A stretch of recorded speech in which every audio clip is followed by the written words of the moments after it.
Steve Nelson stepped in front of T.Y. Hilton.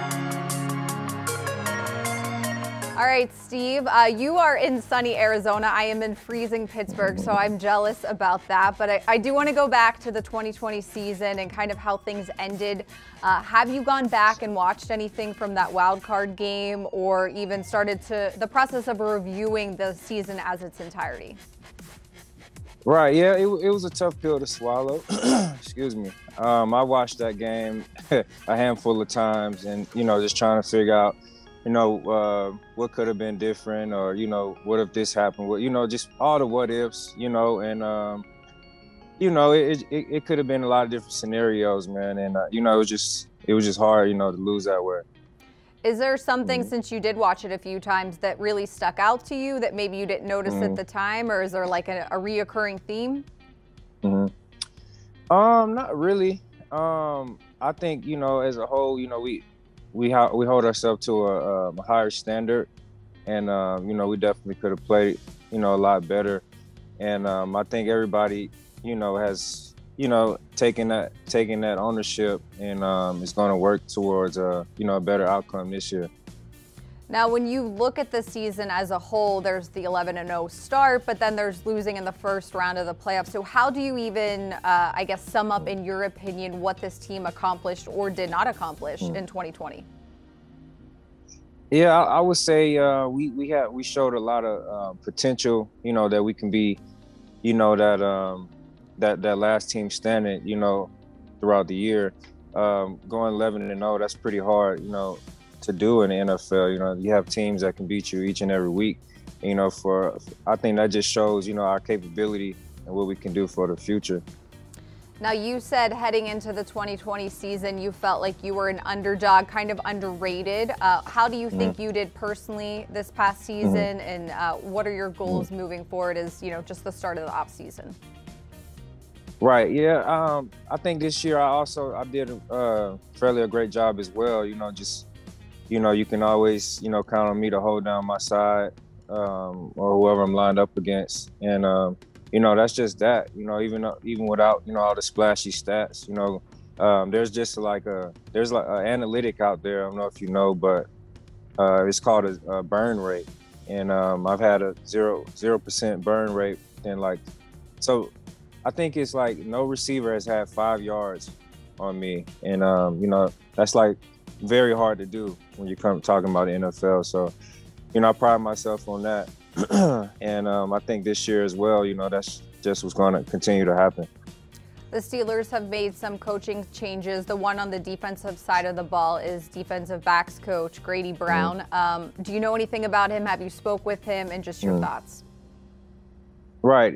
He reached out to the secondary group, introduced himself, and said it was an honor to work with our group, and we welcomed him in.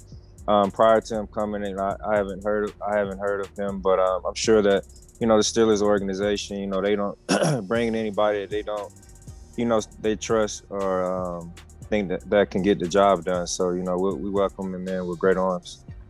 All right, so other than getting some vitamin D in Arizona with all that beautiful sunshine and warm temperatures, what are you up to other than, the normal off-season things that take place?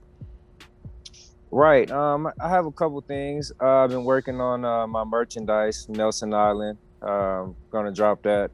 I don't have a release date yet, but want to keep the fans updated with that. I know that'll be a fun project. Also going to be starting a YouTube series, just to show a little bit about my life off the field, and, give everybody a look inside Steve Nelson's life. I think it'll be also a fun thing for me. And other than that, just training, per usual, trying to get better each and every day, so we can improve. In terms of the offseason, I guess the not so fun part is knowing that the team that you last played with is going to be different the next season, and especially this year. There's 19 unrestricted free agents. Will you pay attention to free agency and all the moving parts, and if guys are able to stay or if they go somewhere else? Yeah, and that's the tricky part about the business. You have a great football team. You have a lot of players that you know, it just happens. You know, their contract's going to run out. You know, a lot of tough decisions will be made. You know, and you know, unfortunately, that's the way the business is. You know, I've been through that once when the Steelers signed me 2019, and you know, it's a tough process, but it also could be fun. You know, if you make it out, you would say. Now, I'm going into my last year on my contract, so you know, I've had a great time here in Pittsburgh, and I just want to throw that out there. So hopefully I can be here so we can win some Lombardi trophies. I like that. Now, in terms of the offseason getting a little bit further down the road, last year was very different for everybody, and it was kind of a sudden halt. But the OTAs, the minicamp, everything was virtual. Do you like that? Do you think that that's something that should continue this offseason, or do you feel like for team building aspects, just getting to know maybe a new coach, a new teammate, that you guys do need to do something in person if it's safe? That's a tricky one. I personally, I like to be there, but I don't mind, you know, spending extra time with my family, you know, and I know a lot of other guys might feel the same way.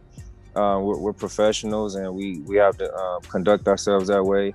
And I think, you know, this past year showed, you know, just everybody that, you know, players are capable of, you know, having that time off and showing up ready to work. So, you know, I'm kind of on the fence with both sides. What's up, Steeler Nation? It's Stephon Tour. Welcome to the Pittsburgh Steelers official YouTube channel. Make sure you subscribe to our channel to stay up to date on everything going on in the Steel City. Thanks for being the best fans in football. Here we go.